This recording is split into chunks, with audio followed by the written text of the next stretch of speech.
Right, so hello and welcome back to Books and Things, and welcome to another video. And today, in celebration of having been on BookTube for 10 years, let's do a Q&A.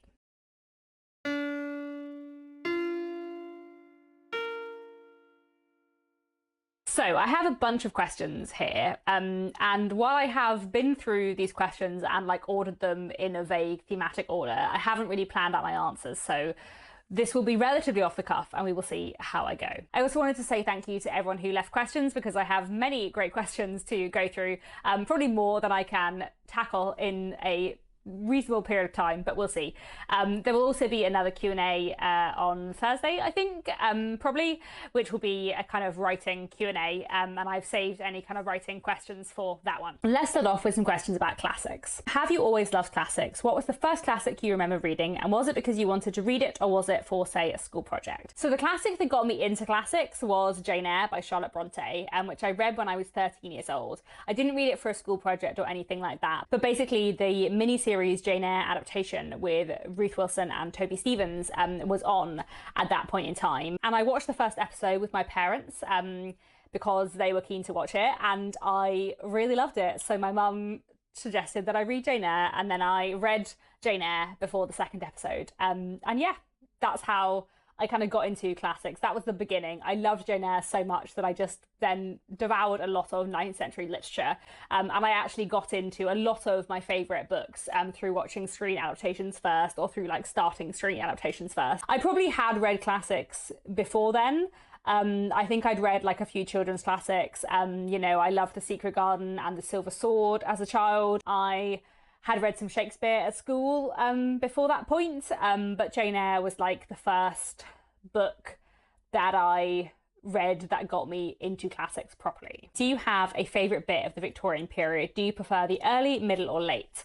That is a good question. I'm not sure. I think a lot of my favourite authors are from the early to mid period, like Charles Dickens and Elizabeth Gaskell. But actually I do love the 1880s and 1890s. I've read a lot of fantastic books from the 1880s and 1890s, and I think especially the sort of new woman movement, early feminist literature of the late Victorian period is something I really, really enjoy. And I think whenever I've looked through how many books I've read per year from the Victorian period, it does tend to be the second half of the Victorian period that I have read the most from, but I do like literature from across the Victorian period, and I quite like seeing how things shift and change across the Victorian period too. What's one underrated classic you think deserves more hype? Very hard to pick one, but off the top of my head, as I was just speaking about late Victorian feminist literature, I will mention Gloriana, or The Revolution of 1900 by Lady Florence Dixie, which was a novel written in the 1890s, set in 1900, about a feminist revolution. And do you need to know anything more than that?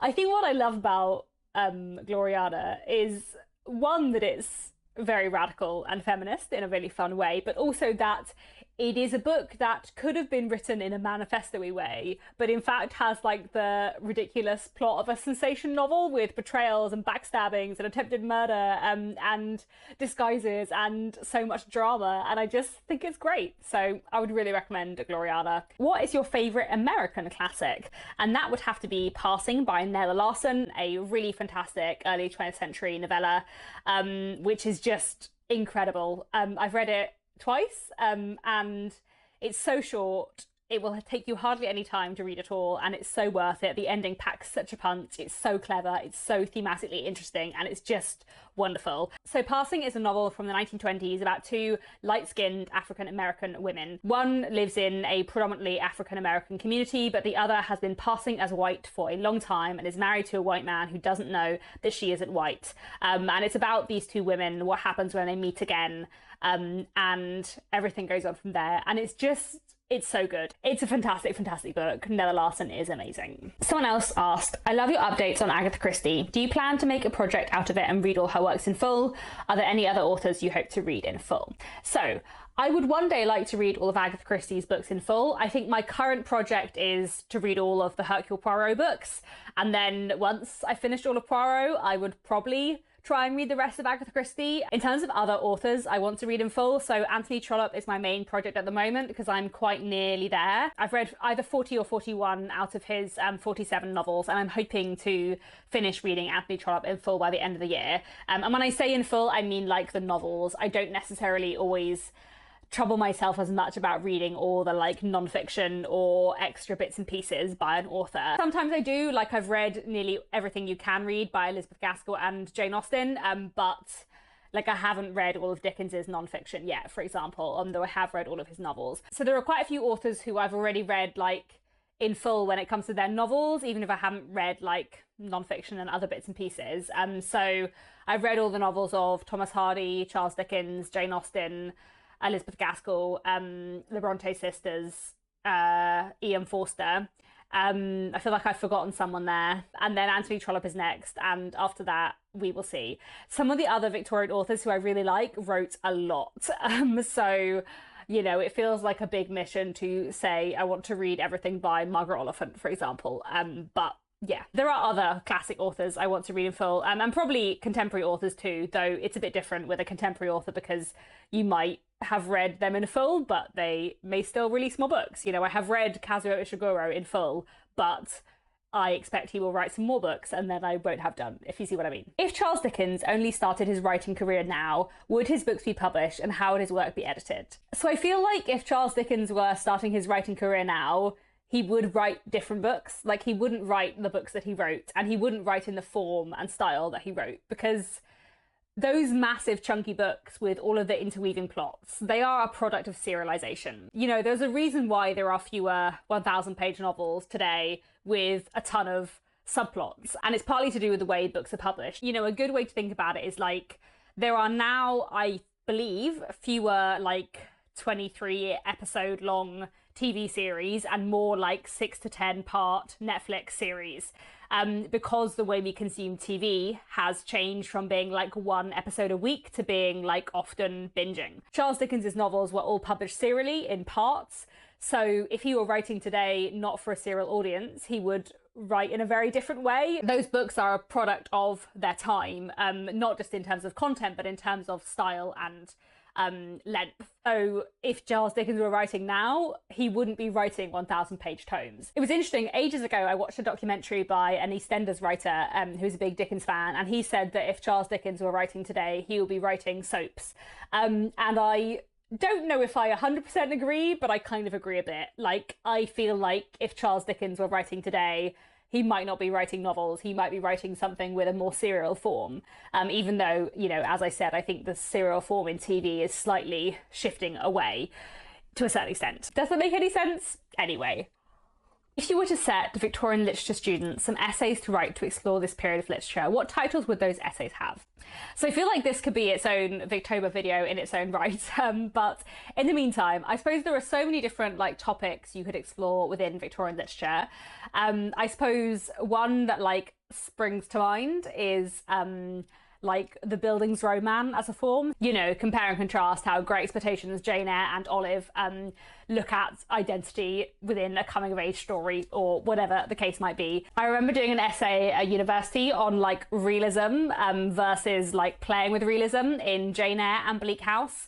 I think that my like A-level essay that I did on Victorian literature was about money and marriage in Our Mutual Friend and The Way We Live Now, and that was great fun to write. And I guess I wrote my own title for that because that was a like choose your own project coursework. I think it would also be quite interesting to write an essay on like the sensation novel as a form, especially because that's something that gets neglected a bit at like academic level.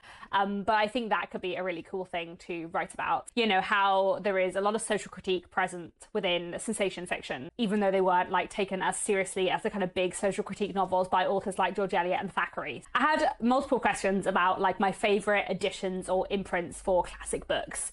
So I thought I would go through a couple. So my sort of favourite editions of classics are the Penguin Black Spine editions, because I like them physically. Like, I think they all look really nice and they feel nice, and you know, I like the font. The font usually isn't too tiny, and it's quite like a nice font. You know, I also have quite a lot of like Oxford World Classics, because there are some books that only come in Oxford World Classics, but I don't really love the font of Oxford World Classics in the same way that I do with the Penguin Black Spines.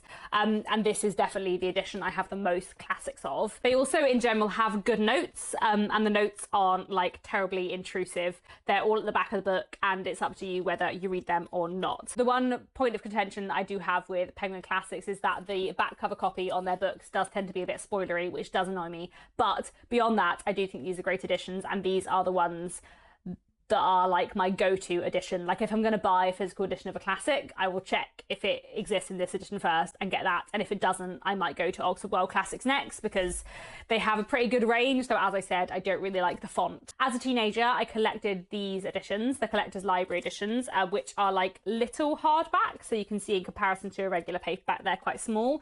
So the font is quite small, but because there aren't that many words across the line, because the pages are quite small, I always found that really good. These don't tend to have notes, but they also tend to not be super spoilery, and they always have an afterword rather than an introduction, which I do like. Several years ago, Collector's Library got taken over by Pan Macmillan, so the new editions now look like this. I do like the new design, but when they changed design, I kind of stopped collecting them. Also, at that point, I was kind of getting to the point where I had like read most of the books that were in the Collector's Library, and it doesn't have like the same range that Penguin Classics has, so I kind of just switched over to Penguin Classics at that point. Those are probably the three kinds of classic I have the most of, although I definitely have more Penguin Black Spines than anything else. I also do love the Folio Society editions of classics, which are much more like heavily illustrated, sort of fancier editions. So I don't like collect them, but they are like good gifts, and I do have quite a few. Another classic edition or publisher of classics that I really like are Persephone Books, who create these really nice, like sophisticated looking books.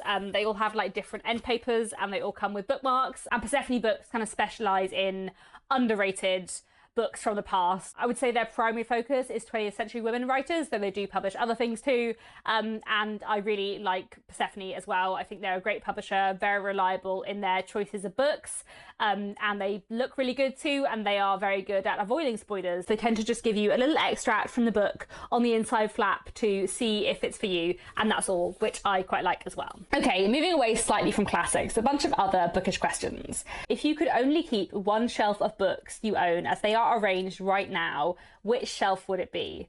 This is an excellent question, and quite a difficult one, especially as my books are in a bit of a mess. You see, if all of my Dickens Penguin Classics were on the same shelf, I would probably keep that, but actually, because of the way I have alphabetized them, they split halfway. Although I suppose that does mean that one of the shelves on my like classic shelf has like the second half of Dickens's work, plus all of Elizabeth Gaskell, plus a bit of Thomas Hardy and George Gissing, which does make that a pretty strong shelf. However, I think actually, thinking about it, if I were to only keep one shelf, I do have a shelf that consists of like Folio Society editions that Nick and I have given each other as gifts. So I feel like probably in terms of the physical books that I have the most like sentimental attachment to, I would probably keep that shelf, which consists of lots of very beautiful books and copies of like our favourite books, but also books that we've given each other. So that is probably the shelf I would keep. Have you ever reread a book that you initially didn't enjoy but loved when reading it a second time? I mean, in general, if I don't love a book on the first read, I don't tend to reread it, because why would I? Unless I suppose it's a book by an author who I otherwise have loved, or it's a book that I studied at university. And actually the first time I read Mansell Park, which is now one of my favourite books ever, the first time I read Mansell Park, I didn't really like it that much. I didn't dislike it, it just wasn't a favourite Jane Austen. It was probably my least favourite Jane Austen. I found it a little bit dull, I have to confess. And then I studied Mansell Park at university, and I just fell in love with it. And the more I read it and reread it and read it differently, like the more I loved it. And I think because Mansell Park is one of those Jane Austen books that like, it isn't really a love story. There is a love story, but like it's not about the love story. And when I read it at university, no longer just like expecting a love story, which is what I was kind of reading Jane Austen for as a teenager. When I then studied at university, looking at the social critique and like Fanny's strength of character, like suddenly I just absolutely loved it. If you could go back in time, which book would you want to be able to read again for the first time? Probably The 13th Tale by Diane Setterfield, because not only is it one of my favorite books, but I also think it has like one of the best twists of any book that I've read.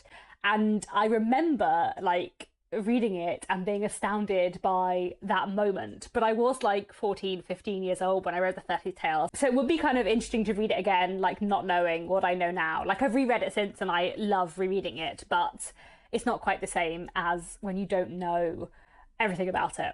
Oh, it's such a good book. Okay.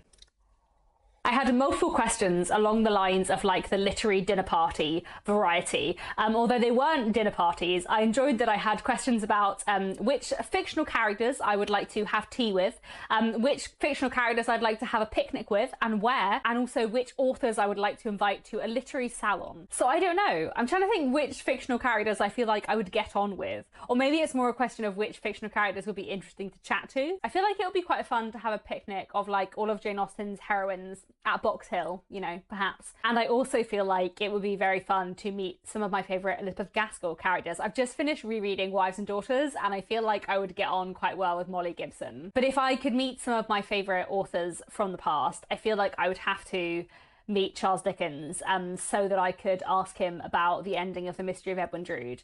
Although I feel like I would probably get on better with Elizabeth Gaskell as a person, but you know, who is your auto-buy contemporary author? So in terms of like living authors, rather than specifically authors who write stuff set in the contemporary world, I think probably the only like actual auto-buy author whose books I pre-order like regularly every year is Natasha Pulley. Like every time Natasha Pulley has a new book out, I have pre-ordered it, I read it like within a month of publication. There are lots of authors whose books I love and whose new books I will buy, but I do often wait until they're out in paperback or read them a little bit further down the line. And I was going to answer, like in my head, I was thinking, oh, Emily Henry, I've read nearly all of her books. And she is an author who is contemporary, both in the sense of still, you know, writing now, but also in the sense of her books are set contemporary. And then I realised that I've never bought an Emily Henry book because I've listened to all of her books on audiobook from the library. And then I felt quite bad that I've never bought an Emily Henry book because of how much I love her books. And, you know, I know she has a lot of people who love her books. I feel like there are other authors I love who need my like sales support more. But still,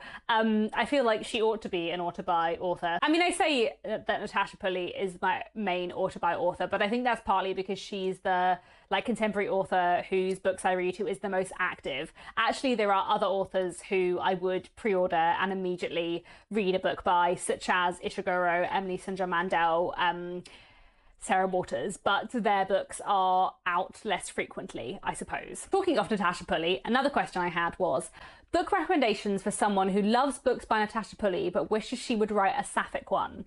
So the main book I'm going to recommend to you, which I think is a good recommendation for this, is Briefly a Delicious Life by Nell Stevens.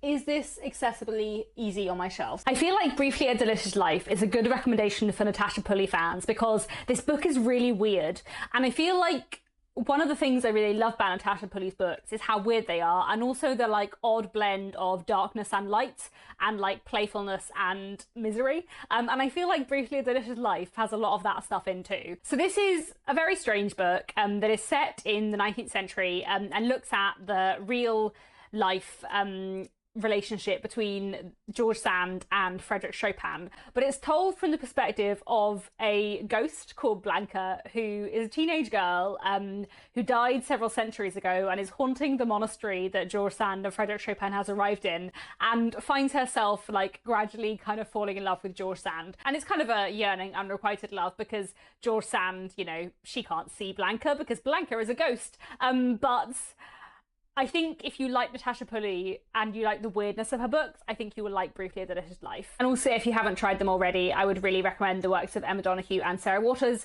both of whom are fantastic historical novelists who write quite a lot about queer women in various bits of the past. They're both fantastic writers who I would really recommend as well. Have you ever visited Ireland? Are you generally interested in literary tourism, going to places where favourite books are set? So yes, I have visited Ireland. So I've been to Northern Ireland a lot more than I've been to the Republic of Ireland. I've been to Belfast lots and lots of times. I have been to Dublin once, but on a day trip from Belfast, so I don't know it very well. And I did once go to Cork as a teenager on I was about to say a school trip. It wasn't a school trip, it was a a band trip. I played the trumpet in a concert band and we went to Cork on tour, and that was good fun. So I've been to Northern Ireland a lot more recently. I haven't been to the Republic of Ireland since I was a teenager, though I would like to return. I do like literary tourism, probably less places books are set and more like places authors lived if there is a good museum, but I guess that's more to do with like being interested in museums and history and like the way we remember and package authors' legacies. I find that stuff quite interesting. Like I feel like I would rather go to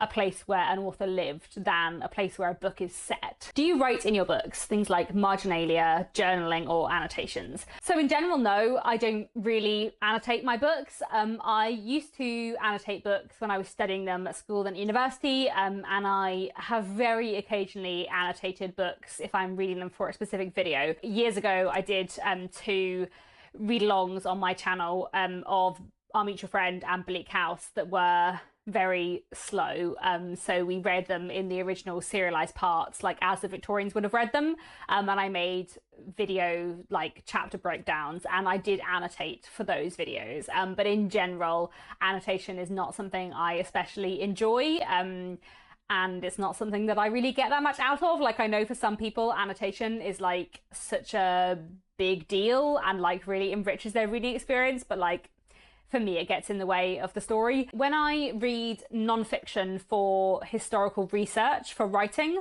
I do tab my books, and I also often make notes while reading them, but that's a very different kind of reading. Like that's reading for information and research rather than reading for fun. What's a reading rule or widely held belief about reading that you wholeheartedly embrace, and conversely, one that you've deliberately chosen to disregard in your own reading journey? So I feel like there are certain like debated views that I definitely have an opinion on, such as like the fact that listening to audiobooks is reading. Of course it's reading. If you listen to the audiobook, you have read the book. In terms of places where I might like differ from popular sentiment, I don't know. I feel like there is a general feeling amongst certain groups of readers that classics are to be revered and that classics are like special important books that you must go into with a really like analytical mindset, and that you should, you know, annotate and pick apart and like read in a different way to you would read a contemporary book. And I really disagree with that. You know, I personally feel that if you're reading an old book, you should read it in the same way that you read a modern book.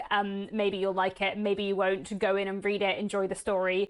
Maybe you will miss some of the references because it's an older book. Maybe you won't understand everything, but like if you just go along and enjoy the story, you'll probably have a better time than if you worry about whether or not you're understanding it well enough, or if you're worrying about whether or not you're appreciating it. Like not all books are for everyone. You might read a classic that you hate, and that is fine. I feel like sometimes people feel like they can't dislike a classic because a classic has been put on some kind of pedestal for them, and I feel like that's a shame, because you should be able to have your opinion, and if you didn't like that classic, then you didn't like that classic, and that is fine. Someone asked me, when should I decide to DNF a book? So I think that is like very up to the reader. I relatively rarely DNF, and I would say the main time that I DNF is if I've been sent a proof copy like by a publisher to quote on as an author and I'm not enjoying it. If they're writing in a very similar genre to me, I would rather not finish the book than finish it and give it a mediocre review.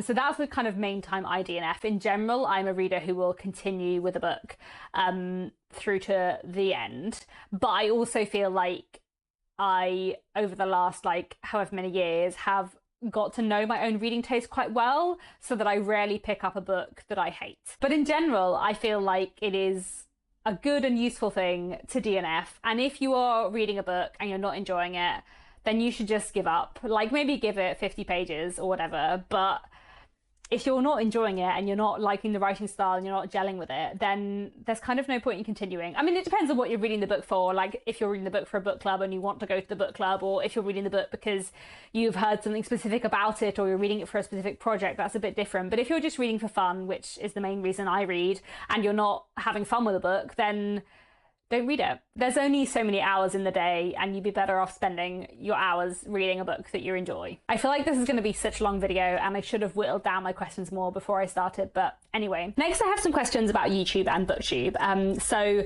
a few people asked me like variations of, you know, what motivated you to start a YouTube channel? What made you begin a YouTube channel? Basically, I decided to make a booktube channel because I was watching lots of booktube and really enjoying watching the videos, and thought maybe I could do that. That looks like fun. I want to be part of that community. And that's what kind of made me join booktube, I suppose. I feel like I spoke about that more in my very first ever video, which if you watch the video I put up yesterday, I think, is that when I've planned it for? Yes. I went through and like reacted to lots of my old videos and rewatched them, which was quite fun. And I did watch in full my very first video where I talk about like specifically what prompted me to start a booktube channel. Then I sort of like played around with the idea of starting a booktube channel for ages, filmed some videos that I then deleted, and then Jen Campbell made a video about like why she loved booktube, and I was like, yes, I'm gonna do this, and started a channel, and that was how it began. How did you come up with the title Books and Things? So Books and Things was actually the name of a blog that I had before booktube. My blog didn't last very long because once I started doing booktube, I realised that it was a platform I much preferred to having a blog. But I initially took the name for the blog Books and Things from a play. So it's a quote from a play by Tennessee Williams called Spring Storm, which I really love. I'll read you a little bit from the play if I can find it. You know what my mother said to me before we went out? She said, "Heavenly, you must try to choose some intelligent subjects of conversation so that Arthur won't get bored. What do you think of that, Arthur?" I think it was quite unnecessary. Yes, so do I, because I really don't know any intelligent subjects of conversation. I asked what she meant, and she said, "Oh, books and things." And I said, "Well, I know what books are, but what's things?" And that made her furious. She turned as red as a lobster, and Aunt Lila and I both nearly died laughing. She called me an ignoramus, which is perfectly true. I don't think it is. That's terribly chivalrous of you. I feel like music tonight. Music and dancing. I hope we'll have fun at the Lampreys, don't you? Yes. What are you thinking about? Pardon? I said, what are you thinking about? Oh, things. Books and things? No. Just books? No. Oh, just things. That's nice. I wish I could think about things. And I don't know why, but that phrase, like the way she said it, especially in the production I saw as a teenager, just really like stuck with me, and I really liked it as a phrase. So that is where the name of this channel comes from. Is that you playing the few notes on the piano at the beginning of your videos? So sort of. I chose the chord I wanted, like the succession of notes. And at the time when I started my booktube channel, because I've still been using the same like music clip since the beginning, I knew like this sequence of notes that I wanted, and I did have a keyboard at the time, but I couldn't get like the sound to work well enough recorded from my keyboard. It was just really like echoey, so I ended up recording it through like an online keyboard or something like that. I can't exactly remember, but it's my favorite sequence of notes. It's a D, then an F, then a B flat, and it's a really nice sequence of notes, that, because the chord D minor is D, F, A. So if you start with the notes D and F, it sounds like it's going to be a minor chord, but then if you actually play a B flat instead of an A, then it turns into B flat major, and it's a really nice chord. That probably didn't make any sense to you unless you play a musical instrument, but B flat major and D minor are like two of my favorite chords, and I really like that you can like trick someone into thinking they're going to hear a minor chord and then it's actually a major chord. So that's why those are the three notes at the beginning of my video. What are the main perks of being a booktuber? Something that wouldn't happen to you if you weren't a booktuber. I guess like you do get sent review copies and free books, which is always very nice. And you do get some really interesting, fun opportunities and get like invited to some interesting things. I've been to some really cool influencer events. For the past year, I have had a free like gifted membership to the National Gallery, which has been really cool. And I've been to some really, really cool events at the National Gallery, which like was not the kind of thing I ever expected to come out of having a booktube channel, especially as that's like tangential to books. But I guess I do talk about history and stuff quite a bit in my channel, so it does kind of fit in. And yeah, there's lots of like those kind of things that come from being a booktuber, but I also feel like the community and being part of the community and like making friends with other booktubers is like the biggest, loveliest thing about booktube. Okay, I really enjoyed this question. Someone asked me why the K and N on my bookshelf are backwards. So that is because these letters are old printer letters. So these are from an old printing press. So they are backwards because they were, you know, like being printed onto a piece of paper. So that's how the letters were on the printing press. And I got this as a Christmas present last year, the year before. And it's really fun to have like old printing press letters on my shelf. And I also do like that because I've got a K on the other side of my shelf, it is kind of symmetrical, which is fun as well. Someone else asked me, I've noticed some of your videos are no longer available on the channel. Is that for a decision about the content or for privacy reasons or copyright issues or anything like that? So yeah, there have been a couple of times when I have like gone through and privated some old videos. So the first time I did that was when I moved from working in non-fiction publishing to working in fiction publishing. At that point, I took down any like individual negative reviews I had of contemporary authors. I will always say what I think in a wrap up, but to have like a whole video dedicated to picking apart why I didn't like a book didn't feel appropriate as someone working with authors. And then since then, there have been some other times when I have taken down videos. So I think a few years ago, I took down like all of my reading vlogs from before a certain point, because I think just like what you share of your life and your home is like, it's a different equation when you have like 1,000 subscribers to when you have like 30,000 subscribers. And I feel like the way I vlog now is quite different to the way I used to vlog. Even just stuff like, I now have like set rules about like the rooms I vlog in. So like I basically only film in this room and sometimes in the kitchen if I'm doing like cooking or baking. Whereas I feel like I didn't have any of those thoughts in my head like 5-6 years ago.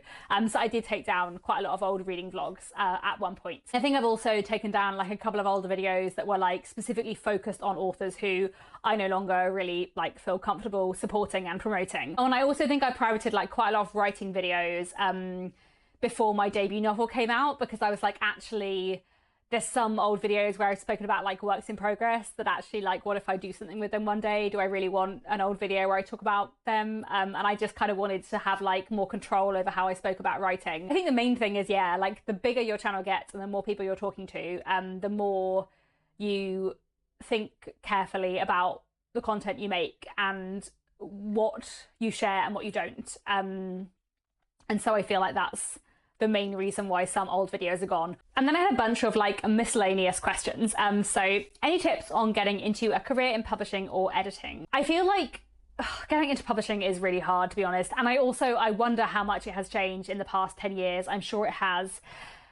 I guess the main like tip I can give you if you want to be an editor or work in publishing is read a lot and read modern books, new releases, because if you want to understand the market, you need to read new releases and understand what is coming out now. Also, like, go to bookshops and look at the bestseller lists and like give yourself a sense of what is happening, especially in the genres that you're interested in. Like, if you can show market knowledge and you can understand how books work, I think that's a really useful thing if you want to be an editor within publishing. I would also say it's quite useful to like try and pick apart, if you can, how books are presented. So have a look at like the back cover copy of books and the shout lines on a title and like what a book tells you physically beyond the text itself, and have a think about that as you read as well. I think that's a useful way of kind of understanding certain elements of publishing and positioning that will be useful for you if you want to work in publishing. Someone asked me, do you have any brothers or sisters? Yes, I have one brother. Music has been an extremely important part in my own life, so I would be interested to know what part it has played in yours. I feel like music was more important to me when I was younger than it is now. When I was a teenager, I played 3 musical instruments, the trumpet, the euphonium and the piano, and I used to go to like music school on a Saturday and play in lots of different bands, which I had a lot of fun with, but I don't play music so much anymore. I do still have a keyboard, which I play occasionally, but not very often. And I haven't played the trumpet or the euphonium for a good 10 years now. I do still love listening to music, and I do listen to music quite a lot. When I am working, when I'm editing, I do tend to listen to music without lyrics, so often classical music or Studio Ghibli soundtracks. Studio Ghibli films have amazing musical soundtracks and I listen to them a lot while I work. And I also listen to a lot of Chopin, who's one of my favourite classical composers. Quite often I will use the like radio function on YouTube Music, so I will start on like a Chopin song and let YouTube Music pick classical music for me as I work. There's also a lot of other like music with lyrics, non-classical music that I really like, and lots of bands who are really important to me, and who I've seen live and who I really, really enjoy. I guess a few favourites off the top of my head would be Belle and Sebastian, the Candle Thieves, Duke Special, Keane, Smith and Burrows. There are probably lots of other of my favourite bands I've immediately forgotten here. I also love musicals as well, which is another way I guess music is important to me, especially musicals by Sondheim, who is one of my favourite writers and whose musicals I think are incredible and do like masterful things with storytelling. If anyone would ever like me to make videos about music or musicals, let me know, because I feel like I do have lots to say about musicals, but the last time I made a video about musicals and Sondheim, I feel like just hardly anyone watched it, but it was like 5 years ago on reflection, so maybe I should try again. What is your favourite film slash TV slash theatre adaptation of a loved book? Theatre adaptation is a good addition to this. So my favourite TV adaptation of a beloved book, possibly the North and South miniseries, which I love a lot. Possibly the 2009 Sense and Sensibility miniseries, which I love a lot. But last year or the year before, I saw a theatre show called London Tide, which is an adaptation of Our Mutual Friend. And I thought it was such a good adaptation of Our Mutual Friend and such a good stage play. And I thought it was really clever because, you know, you cannot adapt a 1,000-page novel into a 3-hour play. You just can't. Like, there's so much in Our Mutual Friend. And so instead of trying to adapt everything and rushing it, they just picked like 2 plot lines and they stripped out all the rest of the subplots and just did those 2 plot lines really, really well. And I thought it was great. And I thought it was such a good adaptation of Our Mutual Friend because it just took time on the bits it wanted to focus on. And it was so well done and so atmospheric and so cool to see a stage adaptation of my favourite novel that is kind of underrated when it comes to Dickens. So that was great and would have to be one of my favourite things I've ever seen on stage. Could you name your top 5 Studio Ghibli films? I love Studio Ghibli a lot. I think they make fantastic, fantastic films, and many of my favourite films ever are Studio Ghibli films. In terms of my top 5, it's a hard call. Just looking across my wall where I have 3 posters of 3 Studio Ghibli films, and those 3 are 3 of my favourites: Spirited Away, My Neighbour Totoro, and The Wind Rises. I do also really love Howl's Moving Castle and also Grave of Fireflies. I have not watched Grave of Fireflies for a very long time because it is so emotionally distressing that I feel like it's not one to watch often, but I do think it is one of the best films ever, and I do think it is probably the best Studio Ghibli film, though I don't know if I would quite class it as my favourite. I'm just going to emphasise again The Wind Rises because I feel like that is a less beloved Studio Ghibli film. Like, I feel like the other 4 are like generally many people's favourite Studio Ghibli film, whereas I feel like The Wind Rises isn't, but I thought it was so good and so fantastic, and that's another one I really want to rewatch. Finally, I had a couple of questions about tea, so if you're not interested in hearing about tea, then you could probably stop watching now because it's going to be probably quite a long ramble about tea. So someone asked me what kinds of tea I like to drink while reading, and someone asked me, what is your favourite tea?